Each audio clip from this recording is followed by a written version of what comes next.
L'Église chrétienne Maranatha est présente dans des nations de tous les continents de la planète, des églises des pays dans les trois Amériques, Europe, Afrique, Asie et Océanie, collectées par la même doctrine, par la direction du Saint-Esprit de Dieu, unis par la parole vivante.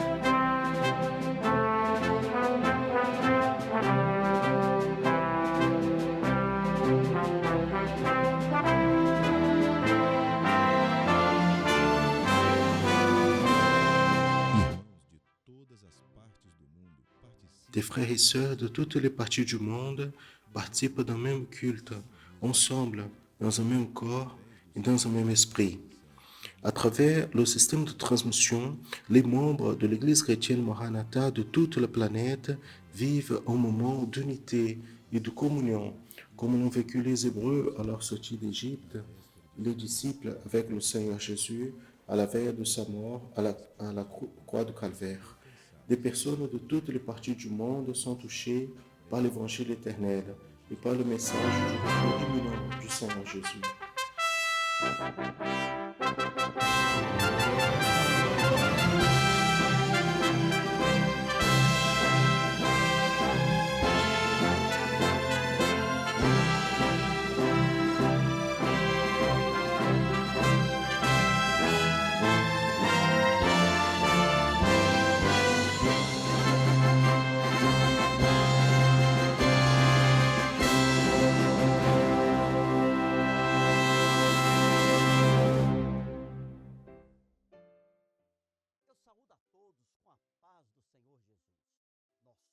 Je salue à tous dans la paix du Seigneur Jésus.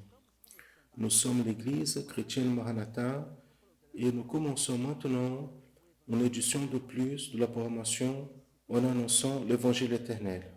Soyez bienvenus à cette programmation qui est préparée avec tout le soin et spécialement pour vous et pour toute votre famille. L'objectif de l'Évangile de Christ est de donner à l'homme l'opportunité pour le salut et la vie éternelle. Beaucoup ne sont pas attentifs à cela. Ils ne font pas attention ou ne veulent pas donner la valeur au don de Dieu qui est le salut en Christ Jésus. Dans la dernière édition de cette programmation, nous avons traité de manière claire sur le besoin de chacun de nous d'avoir en sa pleine portée le mystère du salut, le mystère de l'évangile de Christ. Et seulement en discernant la voix du Saint-Esprit, c'est que nous pouvons voir ce mystère. Et là, oui, nous marchons dans le chemin de la vie éternelle. Dans la programmation d'aujourd'hui, dans le volet leçon du Manaïm, moi et le pasteur Daniel Morel, nous allons parler sur la portée du mystère de l'évangile de Christ. Juste après, dans le volet organisation et méthode, la Kézia Nunes fera un abordage sur la conception du monde à partir de la référence biblique. Dans le volet parfaite louange, la sœur Janine Ozumak va continuer à enseigner la louange quand Israël a quitté l'Égypte, spécialement pour ceux qui jouent le clavier. Et dans le volet pour l'étude pour les enfants de métiers et adolescents, la professeure Sarah Zouri, dans la thématique en connaissant le mystère de l'évangile de Christ, abordera le sujet les noces de Cana. Assistez maintenant au volet leçon du Manaïm.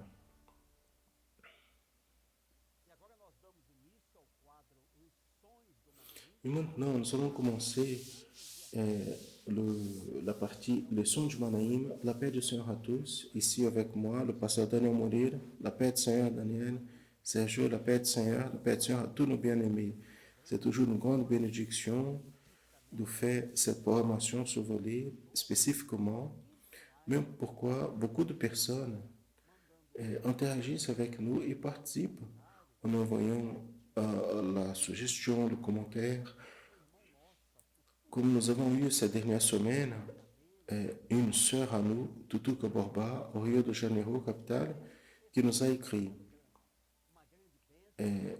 Donc, félicitations pour l'excellent programme, une grande bénédiction qui nous aide à connaître les mystères du Seigneur Jésus. Le Seigneur Dieu, Dieu vous bénisse.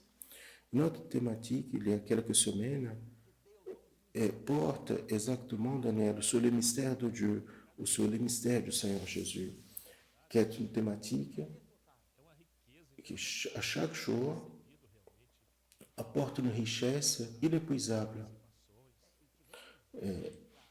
J'ai reçu effectivement beaucoup de commentaires, beaucoup de participations, et nous avons eu un autre de l'état de Bahia, ville de Rio Grande, Josiel Freitas dos Santos, qui ainsi nous a écrit: la programmation en annonçant l'évangile éternel ouvre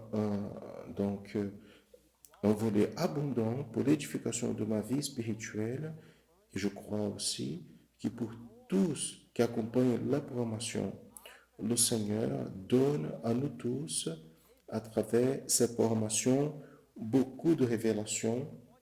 Et il est important de savoir que si vous pouvez participer, il y a ici maintenant à l'écran un code, un QR code.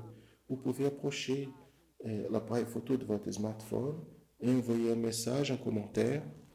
Ces participations sont toujours très importantes. Vous pouvez apporter peut-être une suggestion, dire comment la formation, d'une manière quelconque, touche votre famille. Cela glorifie beaucoup le Seigneur, n'est-ce pas, Sergio? Nous glorifions beaucoup le Seigneur pour la portée de cette formation. Nous avons reçu des messages de toutes les parties du Brésil, même de l'étranger, ceux qui participent de la formation. Et cela est une bénédiction d'édification spirituelle pour nous et pour ceux qui accompagnent la formation. Et le sujet d'aujourd'hui porte sur la portée du mystère de l'évangile de Christ. Qu'est-ce que nous pouvons déjà, en ce début, Daniel, parler sur le mystère du Seigneur Jésus? Qu'est-ce qui donne l'origine, c'est-à-dire qui donne l'origine à ce mystère? Il est impossible, n'est-ce pas, Sergio, ceux qui nous regardent, nous assistent, épuiser le sujet si riche dans nos programmations. L'évangile de Christ, le mystère de l'évangile, nous observons, nous constatons dans la parole de Dieu, l'évangile est un chemin. L'évangile, c'est un projet, c'est une séquence, observez bien, qui est déterminée pas par des hommes, pas par des pensées humaines, intellectuelles, capables, il n'y a aucun problème dans cela. Mais l'évangile est une séquence, un projet qui est déterminé depuis l'éternité. Donc ça, c'est la différence. C'est pour cela qu'il est nécessaire d'avoir le mystère, le secret de l'évangile. Qu'est-ce que l'homme a besoin de faire pour recevoir les bénéfices de l'évangile? Et principalement, d'avoir la connaissance de ces mystères et le salut et la vie éternelle. Il est nécessaire d'abord accepter le Seigneur Jésus comme sauveur. Et pas seulement cela. Donc, il ne s'agit pas d'un seul acte, un jour qui va rester dans l'histoire. Non, il est nécessaire d'entrer dans ce chemin que Jésus a dit, je suis le chemin. D'ailleurs, il y a un texte que nous allons demander maintenant pour être projeté, qui parle exactement de cette vie, de ce processus qui se trouve en Apocalypse 2.10. Sois fidèle jusqu'à la mort et je vous donnerai la couronne de la vie. C'est-à-dire, ce n'est pas seulement, comme Daniel a dit, un acte, un moment, parce que la promotion, le projet de Dieu pour le salut de l'homme est fait, est établi.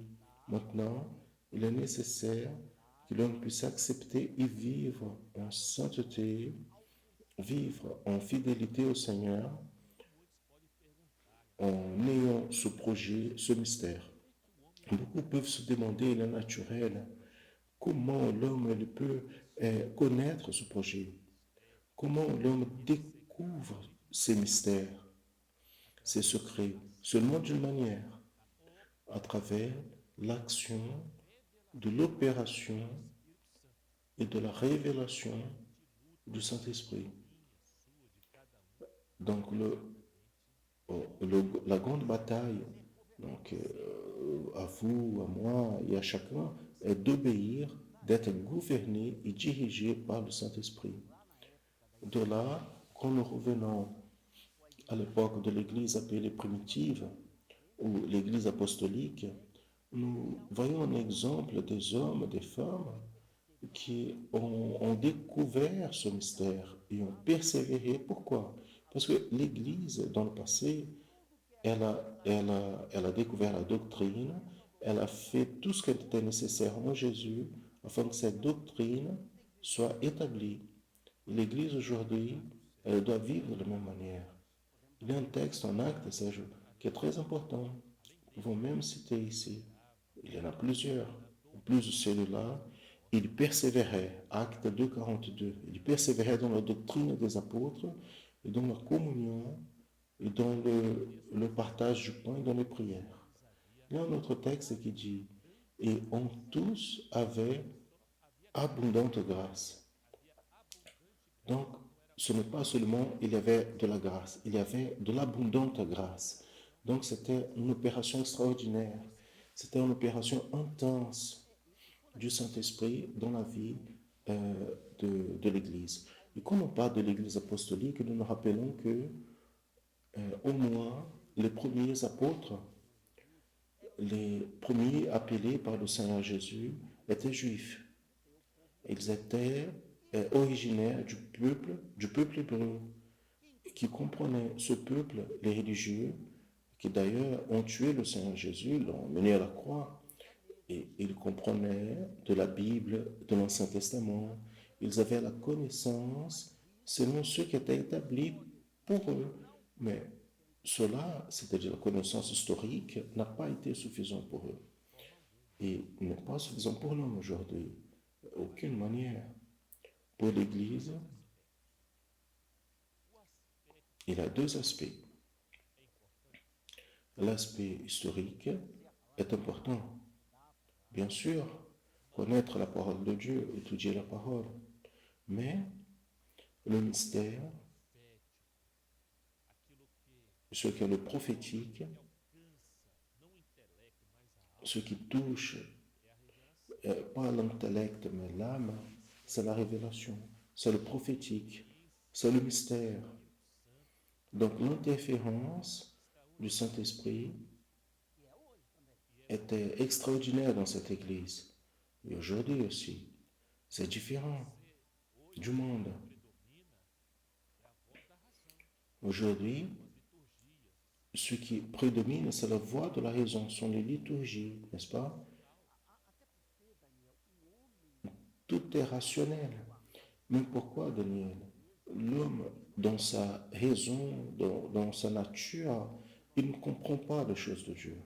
Il y a même un texte, nous allons projeter ici, qui se trouve 1 Corinthiens 2,14, qui parle de ce qu'on parle là, qui dit, or, l'homme naturel ne comprend pas les choses de l'Esprit de Dieu, parce que il le semble de la folie. Il ne peut pas comprendre. Parce que les choses de l'Esprit de Dieu se discernent comment? Spirituellement. Qu'est-ce que nous pouvons commenter plus sur cet aspect? Observez, Paul, il écrit à l'église de Corinthe. L'homme naturel, c'est quoi l'homme naturel? L'homme naturel, c'est l'homme. L'expérience de salut. Et l'homme, sont la bénédiction du Saint-Esprit, sont le baptême du Saint-Esprit. Donc tout cela est dans ce plan horizontal. Donc quand on parle du mystère de la foi, de l'éternité, d'enlèvement, d'opération, de ministration des anges, cela pour l'homme naturel est incompréhensible. Il paraît de la folie. Il n'arrive pas à comprendre parce que ces choses, les choses spirituelles, sont discernées pour ceux qui est spirituel. Et de là le besoin de l'homme entrer dans le mystère de Dieu. Pourquoi? Parce que le centre de tout le projet de salut se trouve dans l'Église fidèle, c'est-à-dire dans ceux que ont cette même communion avec le Saint-Esprit, sont dirigés aussi par le Saint-Esprit et qui en vérité vivent une expérience de baptême du Saint-Esprit, vous avez cité, et des dons spirituels. Ce n'est pas une vie théorique. Ils ne sont pas en train de dire, n'est-ce pas, ces jours, d'une dénomination. Non, nous sommes en train de parler d'une église fidèle, gouvernée, dirigée par le Saint-Esprit, en train de vivre, et ça c'est important, vivre dans la dépendance du Seigneur, en vivant dans la direction du Seigneur. La révélation, la connaissance des mystères de l'Église s'adresse à ceux qui s'humilient devant Dieu, qui se mettent petits. Et la parole dit, n'est-ce pas? Et je n'ai pas révélé aux sages et aux savants, mais aux petits. Et Paul, qui s'est converti après dans la résurrection du Seigneur Jésus, et il cite la propre expérience qui était de l'Église de l'époque et qui est de l'Église fidèle aujourd'hui, quand il écrit en 1 Corinthiens 2,4, ma parole et ma prédication n'ont pas consisté dans des paroles persuasives de sagesse humaine, mais dans des démonstrations de l'esprit et de pouvoir. Oui, bien, connaissance humaine, sagesse humaine, ce n'est pas un péché. Il n'y a aucun problème dans ça. Mais elle reste dans ce plan de la terre, n'est-ce pas? Vous pouvez la voir seulement, comme on dit, l'univers créateur. Mais l'univers rédempteur, ce qui est le prophétique, où se trouvent les mystères de Dieu, c'est seulement à travers l'opération de l'action. Donc on voit beaucoup cela parce que ça c'est fondamental, l'opération du Saint-Esprit. Mais pourquoi quand on parle des mystères, de la révélation, nous parlons beaucoup de l'homme, des religieux qui ont mené Jésus à la croix.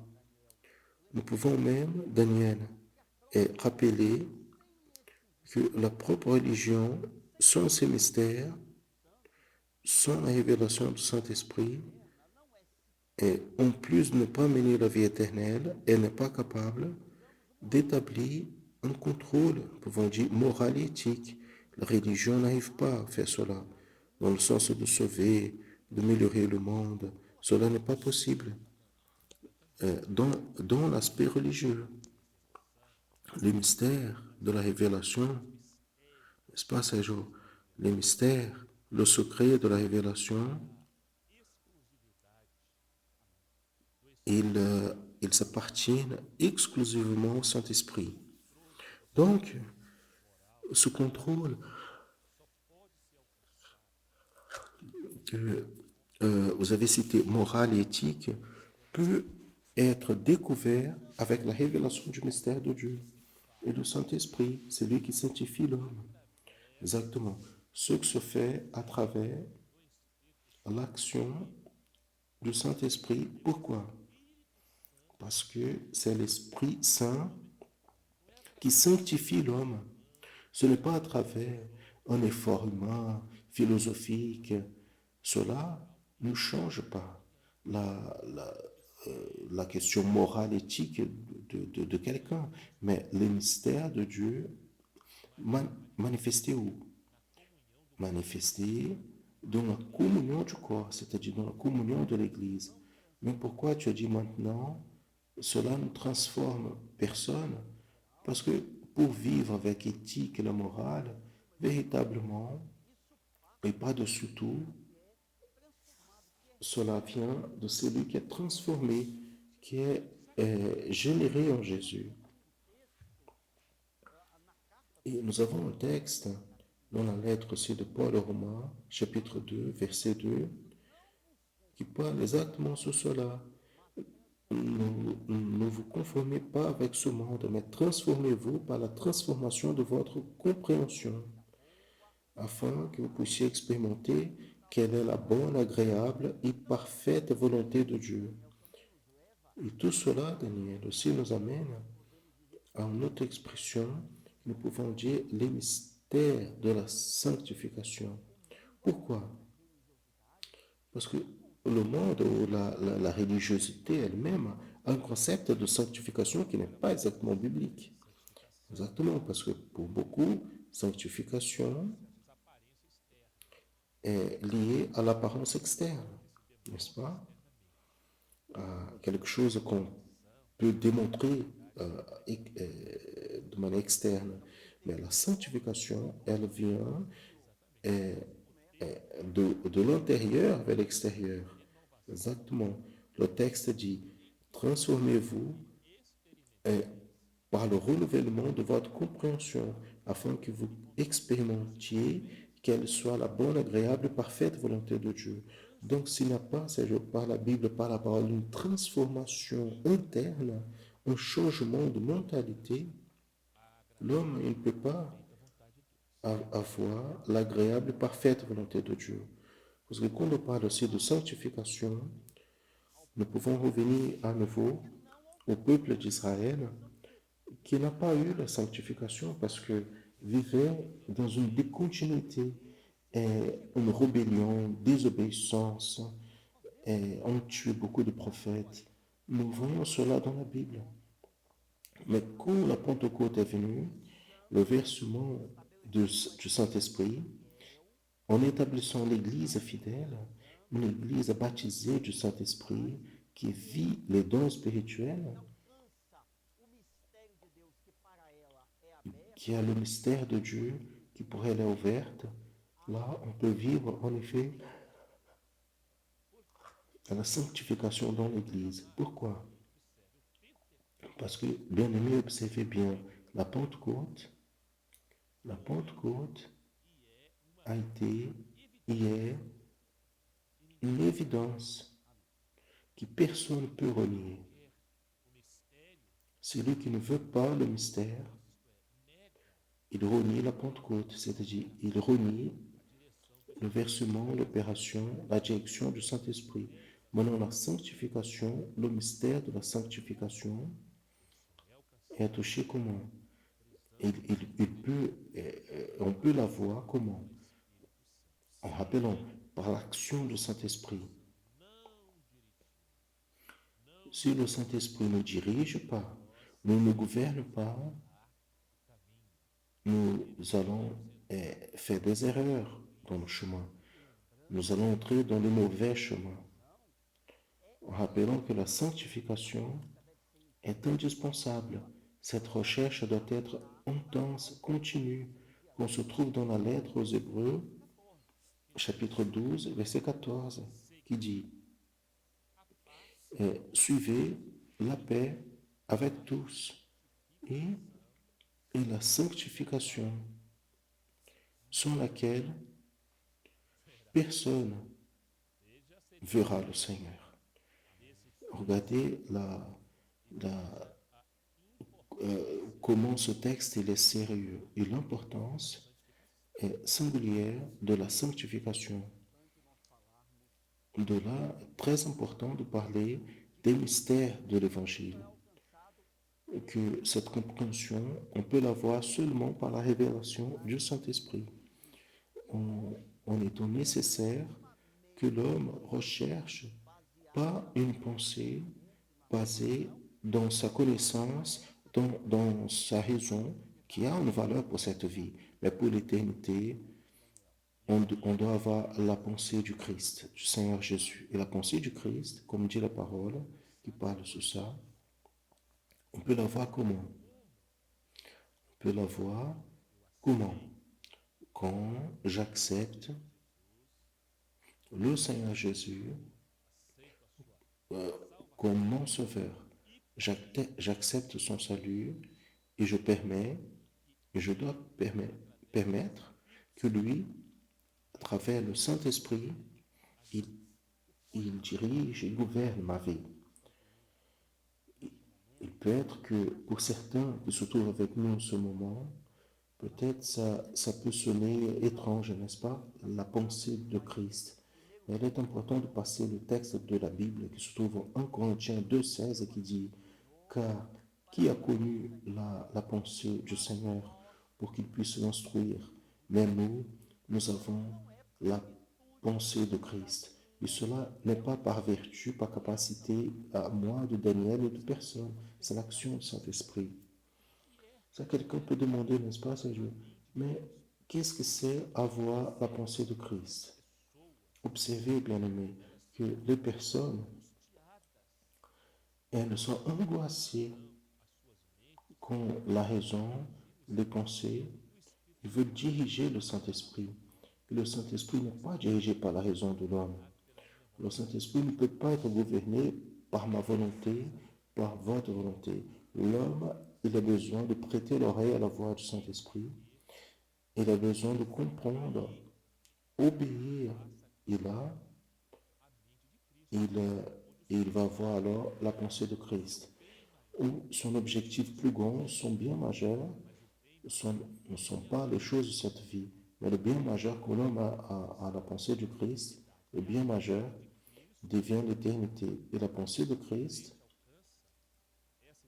le chrétien, il peut la voir, il a cette expérience à travers la révélation du mystère. Pour illustrer ce que tu as dit maintenant, nous allons lire le texte se trouve en Éphésiens, chapitre 3, versets 3 et 4. Comment a été ce mystère manifesté? Comment? Par la révélation.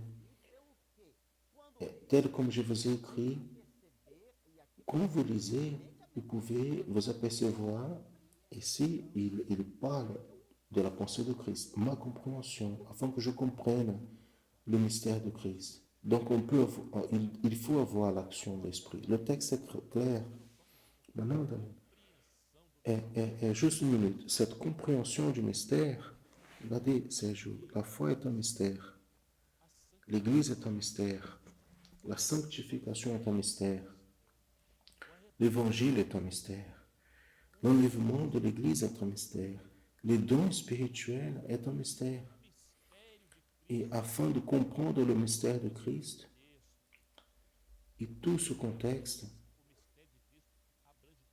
tout le mystère de Christ, et comprendre tout ce contexte que nous citons ici, seulement cela peut se comprendre, comme dit le texte, par la révélation. Et ce que j'avais dit, je fais ce commentaire très important, c'est que il ne manque pas contre tout ce qu'on a dit ici, pendant cette formation, il ne manque pas des oppositions. Jamais à manquer. Depuis l'Église primitive n'a jamais manqué, n'est-ce pas? Les oppositions au mystère de l'Évangile de Christ, et ceux qui luttent contre les mystères de l'Évangile de Christ, dit la parole, ils ne sont pas comptés parmi les fidèles. C'est la première lettre de Timothée, chapitre 4, verset 1, qui montre cette opposition, spécialement à la foi, c'est-à-dire contre la foi, et elle qualifie ces personnes. Mais l'Esprit expressement dit qu'au dernier temps, c'est-à-dire Jésus en étant aux portes, et au moment d'enlever l'Église, au dernier moment, c'est un des signes, n'est-ce pas? Et certains vont apostater de la foi en prêtant oreille à des esprits trompeurs et à doctrine de démons. C'est-à-dire, quelques-uns vont apostater, ils sont en train d'apostater, mais il y a un reste fidèle. Ce texte reste clair que cette opposition à la foi, cette opposition au mystère, à l'origine de cette opposition est bien définie dans le texte, n'est-ce pas? Ça ne vient même pas de la raison de l'homme, c'est de l'adversaire de l'homme, c'est l'adversaire du Seigneur, l'adversaire de nos âmes. Bon, nous nous perdons ici dans le temps parce qu'il n'a pas une autre chose meilleure que nous attarder sur la parole de Dieu, le mystère du Seigneur. Mais notre temps, il se termine, c'est trop rapide. Et toujours à la fin, de ce volet, nous réservons quelques instants pour apporter une parole spéciale pour ceux qui participent avec nous. Bien-aimés, tous qui nous entendent et nous regardent, bientôt, donc il n'y a aucun doute, parce que tous les signes et avertissements pour ce temps sont accomplis. C'est-à-dire, bientôt, le Seigneur Jésus viendra pour enlever son Église. Ce moment prophétique, il y en a qui se dévient de la vérité. Et malheureusement, il essaie de pervertir la foi de certains. Mais il y a une Église fidèle. Cette Église fidèle, elle est préservée. Le chrétien, le serviteur, la servante qui entend, qui comprend et vit en obéissant les mystères de Dieu, à sa foi inébranlable. Ceux qui sont affirmés dans la doctrine, dans l'évangile de Christ, ils ne seront pas touchés. Par cette raison, nous avons besoin d'être plus que jamais en train de veiller et prêts pour l'entrée glorieuse de notre foyer céleste. La souffrance, elle existe et ils vont exister. Nous avons tous.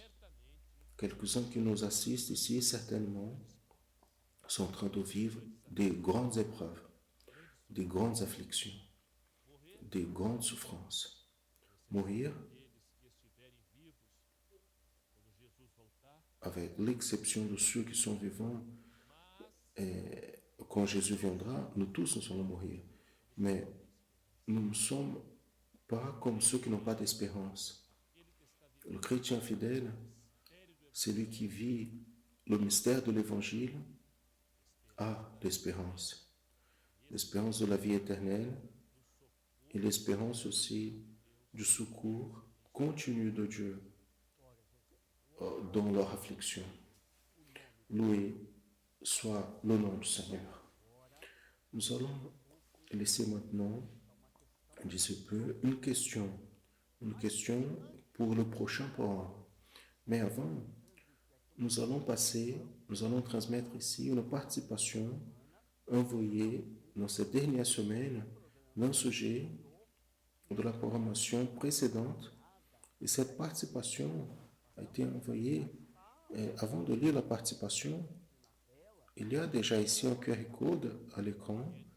Vous pouvez pointer l'appareil photo de votre smartphone. C'est différent du premier.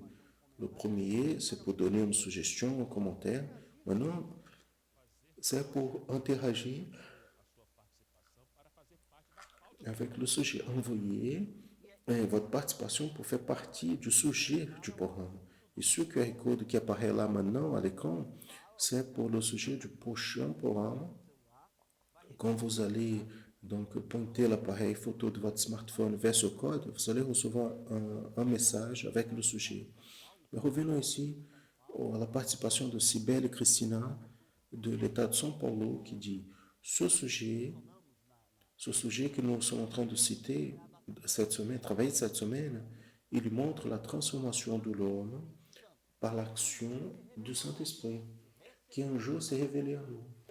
Et nous avons reçu la parole vivante. Le Saint-Esprit révèle les mystères du Seigneur Jésus et la joie du salut. Loué soit le nom du Seigneur. Daniel, merci pour votre participation. La paix du Seigneur. Ces jours, la paix du Seigneur. La paix du Seigneur à tous nos bien-aimés. Et maintenant, nous allons continuer la programmation en annonçant l'évangile éternel. Et nous laissons ici une question pour le prochain volet. Quelle est la conception du monde que vous et votre famille ont? Certainement, selon divers facteurs, nous pouvons nous apercevoir le monde autour de nous des manières très différentes. Dans nouvelle organisation et méthode d'aujourd'hui, le docteur Kezia Nunes va nous parler sous cette conception, mais en ayant comme référence la parole de Dieu.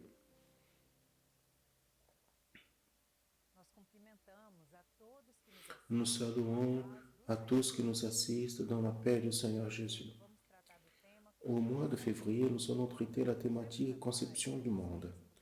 Dans les temps actuels, nous voyons qu'il y a beaucoup de références, des notices et surtout les événements. Des fois, cela ne contribue pas à nous donner une direction, mais pour dévier et apporter la confusion.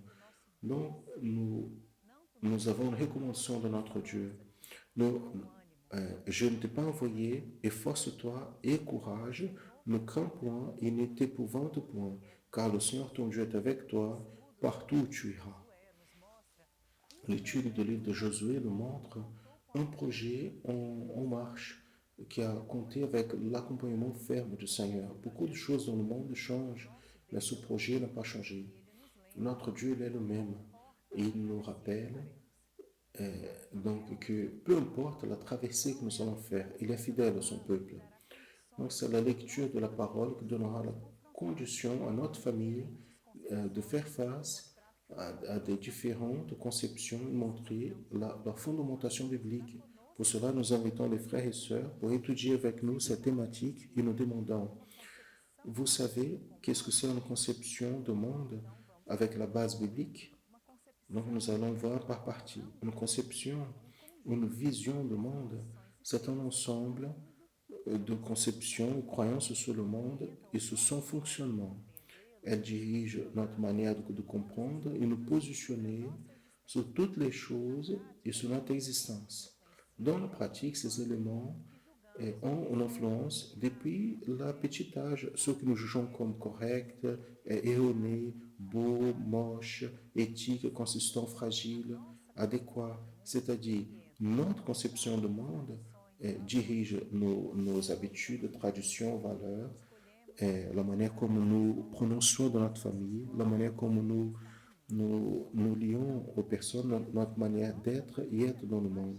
Donc nous comprenons que notre manière, telle comme nous agissons, est influencée par ce que nous avons. En répondant à la question au début, une conception du monde avec base biblique prend comme référence la parole de Dieu. La Bible elle ne parle pas sur une religion, mais sur un projet, la manière de comprendre le monde par son créateur. Nous avons élaboré un tableau avec 5 questions. Et dans la première colonne, nous avons mis des questions qui prennent comme référence pour leur réponse la Bible, ce qui nous aide à, à différencier d'autres différences. La première question est, Dieu existe? Ça, c'est le doute de beaucoup de personnes. Mais la Bible, elle ne se contredit pas dans ses 66 livres. Elle rassemble des narrations des serviteurs inspirés par Dieu dans différents espaces et temps pour montrer que Dieu existe, qu'il est un seul, qui se manifeste en 3 personnes, Père, Fils et Saint-Esprit. C'est omnipuissant, omniprésent et omniscient.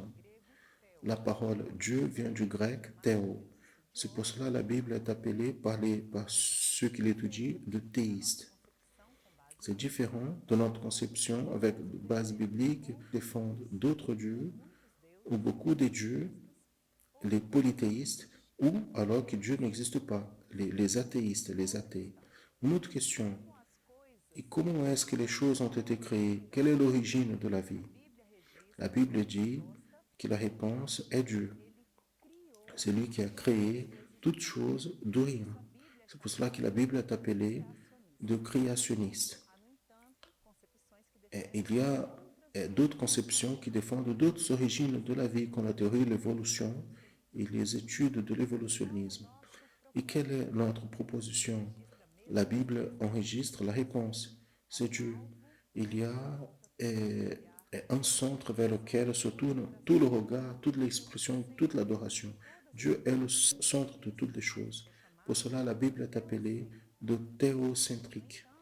Mais il y a des conceptions qui défendent l'existence d'autres centres d'attention, comme la Terre, le Soleil, la nature ou l'homme. Et à la fin, qui sommes-nous? Donc, donc l'œuvre de la création de Dieu. Mais parmi tout le peuple, il y a un peuple connu par l'obéissance comme judéo-chrétien et qui ont reçu l'orientation du Père à marcher avec le Saint-Esprit, et avec le Seigneur Jésus, et est dans l'orientation du Saint-Esprit, dans le même culte, l'Église est fidèle. Et à la fin, il y a un projet, le salut de ceux qui croient en Jésus. Le Seigneur, il n'invite pas à créer, mais à participer de son projet en obéissance à sa parole. Ça, c'est le défi des familles dans chaque temps de l'Église, en continuité au projet que le Père enseignait, en projetant vers un but, en marchant dans son orientation. Mes frères et sœurs, comprendre ces différences nous aide à positionner la référence que nous prenons pour une partie des questions qui concernent l'humanité et notre but, même si le chemin jusque là-bas soit laborieux. Pour beaucoup de réponses, la réponse est la même. Et Dieu est le Seigneur, le Créateur, le centre de notre adoration, notre Sauveur, le Roi de l'univers qui est avec nous et nous méprise point, nous encourage. Saint, Saint, Saint est notre Dieu. Et à lui toute l'honneur, toute gloire et toute louange. Que le Seigneur nous bénisse grandiosement. La paix du Seigneur Jésus. La semaine dernière, la sœur Janaïne a commencé à enseigner la louange quand Israël a quitté l'Égypte. Aujourd'hui, elle va continuer avec cette louange, mais maintenant dirigée à ceux qui jouent du piano. Donc, comme le pasteur Josias dit toujours, prenez votre instrument et allons apprendre.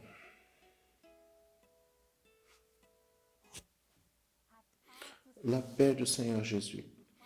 Dans le volet parfaite louange est préparé avec beaucoup de soin à vous tous, spécialement pour les enfants intermédiaires et adolescents.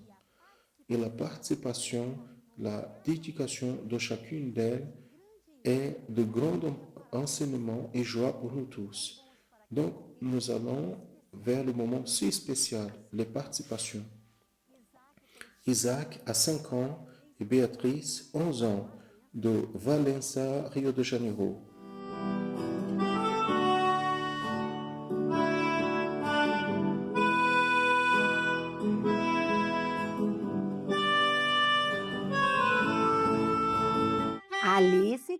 Alice a 5 ans de Vargem Alegre, Minas Gerais.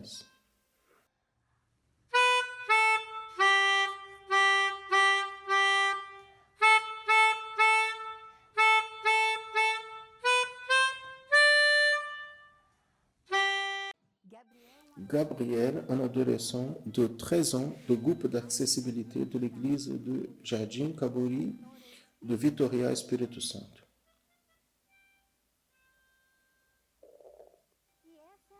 Et voici la petite bande dans une église de Vitória, dans l'état de Espírito Santo.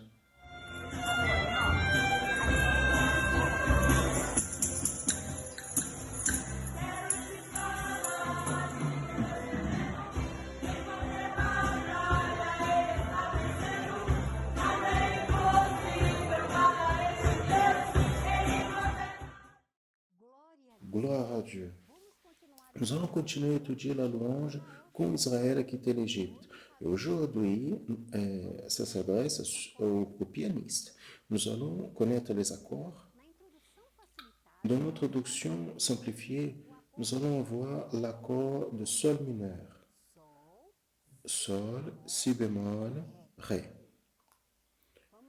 Nous allons aussi avoir l'accord de ré mineur. Ré, fa, la. Le si bémol majeur. La note si bémol, ré et fa. La majeur. La, do dièse, mi et aussi l'accord la majeur septième.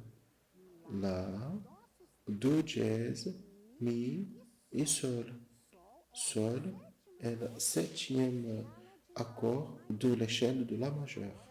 Maintenant, je vais vous montrer ici au piano les accords seulement avec la main gauche. Sol menor, Ré menor, Si maior, Sol menor, Lá maior. Et maintenant, nous allons changer la doigté pour faire ensemble avec la note Sol, l'accord de La majeur septième. Amen. Nous allons connaître la partition. Nous avons déjà appris dans les cours précédents les notes de la clé de Sol, les notes que nous ne devons pas jouer parce que c'est les liaisons. J'ai déjà mis ici un doigté pour simplifier. Nous savons qu'il y a la note Si bémol et le rythme c'est binaire. Donc, je vais faire le solfège des notes de la main droite et après, on va porter une attention à la clé de Fa où se trouvent les accords avec la main gauche. Allons-y. Lá, lá, sol, lá, si, sol, lá, fá. Fá, fá, sol, lá, fá, sol, mi, fá, mi.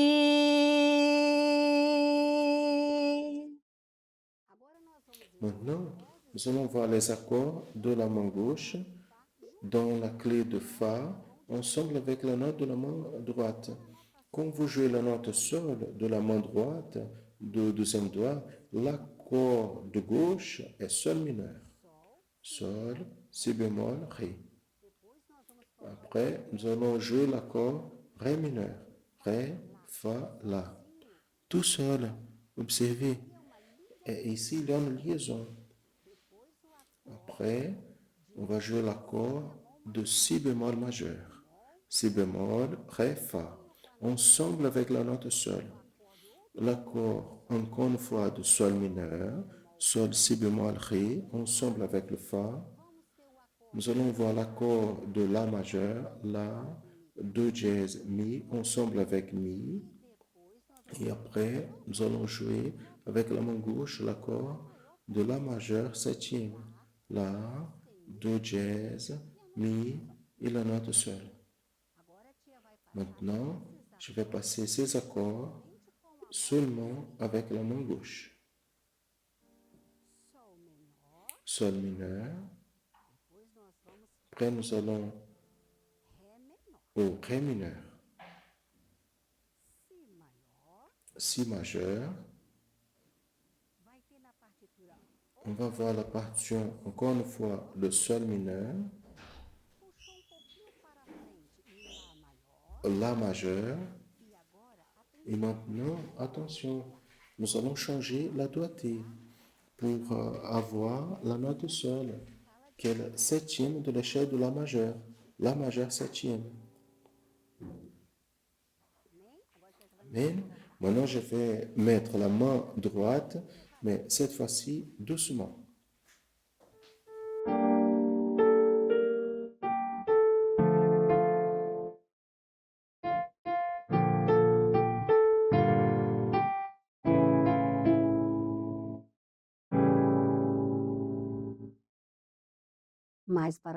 Mais pour jouer cette louange ensemble, et avec la louange, quand elle joue, nous savons que c'est très rapide. Donc, on va jouer rapidement maintenant. Attention.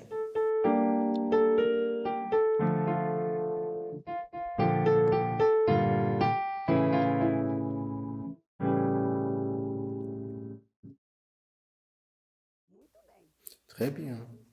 Donc, nous allons faire un accord que vous allez vous répéter beaucoup. Et la prochaine semaine, vous allez séparer les instruments de percussion, le tambour, le chocalho, la clave. D'accord? À tous, la paix du Seigneur Jésus.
Au début du ministère du Seigneur Jésus, le premier signe qu'il a réalisé a été la transformation de l'eau en vin dans une fête de mariage qui s'est passée à Cana en Galilée.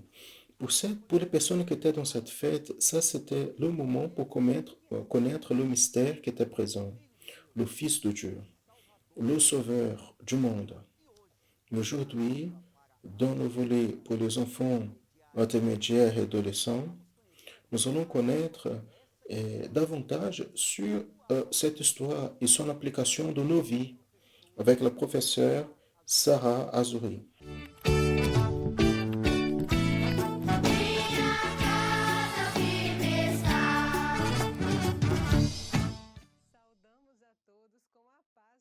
Nous saluons à tous dans la paix du Seigneur Jésus, spécialement les enfants intermédiaires et adolescents. Nous sommes en train d'étudier sur les secrets, les mystères de l'évangile de Christ. Et notre étude aujourd'hui porte sur les noces de Cana. Nous allons lire un texte de la parole du Seigneur qui se trouve en Jean, chapitre 2, verset 2, qui dit et il a été aussi invité, Jésus et ses disciples, pour les noces. Et qu'est-ce que signifie les noces? C'est une fête de mariage. Dans cet endroit petit, dans cette ville, à Cana, se passait une fête de mariage. Et un des principaux invités dans cette fête était Jésus. Jésus et ses disciples aussi étaient, et la mère de Jésus aussi. Et cette fête était très commune à cette époque de servir le vin. Le vin était symbole de joie. Mais, dans un moment donné, le vin, c'est fini. Et comme résultat, la joie allait s'arrêter. Et la mère de Jésus a dit, le vin est fini. Et il a vu six vases, six récipients.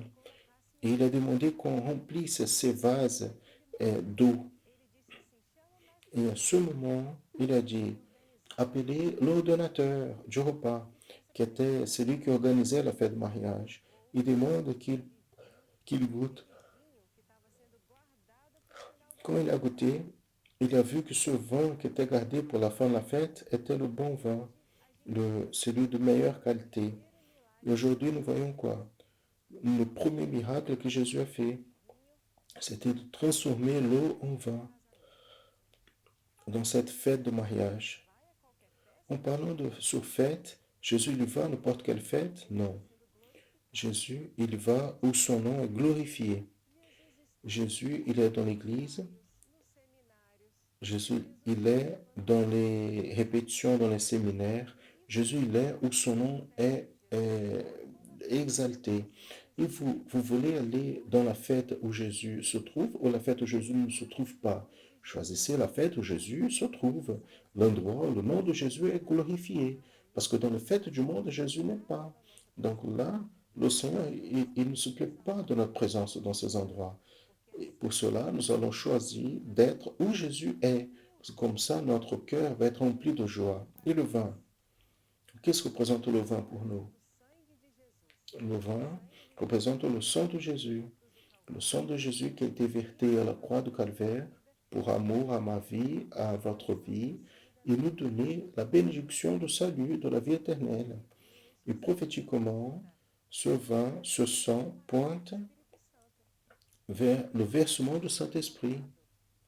Le Saint-Esprit qui a été versé, le Saint-Esprit qui va habiter dans nos cœurs, et à travers le Saint-Esprit, nous avons la joie, nous avons la paix, Jésus guérit, sauve, a des délivrances.